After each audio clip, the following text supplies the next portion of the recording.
हाय नमस्कार. चाललंय बघा जेवण बनवायचं आणि आता बनवते माठाची भाजी. एवढा लाल माठ आहे त्याची भाजी बनवणार आहे.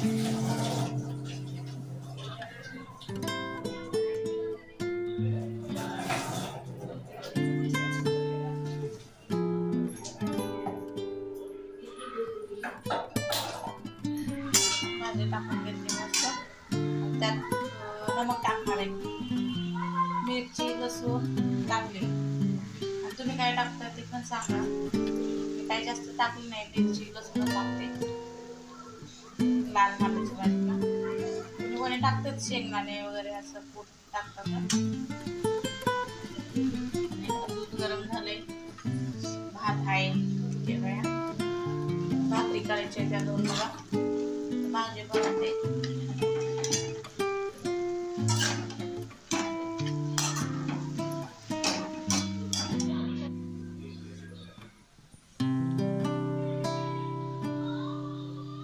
बघा भावानं बहिणीनं झालं स्वयंपाक. तांदळाच्या भाकरी केल्या आणि इकडं लाल माठाची भाजी केल्या. हे बघा इकडं भाकरी वगैरे झालेली आहे. ते जास्त केल्या नाही त्या, आता संध्याकाळचं काही एवढं नाही लागत. भाकरी करताना काही व्हिडिओ शूट नाही केला, कारण भाकरी कसं करणार मोबाईल हातात धरून ना. मोबाईल धरायला कोण नाही, त्याच्यामुळं या जेवायला आता सगळ्यांनी. तुम्ही काय केलंय जेवायला नक्की सांगा मला कमेंटमध्ये.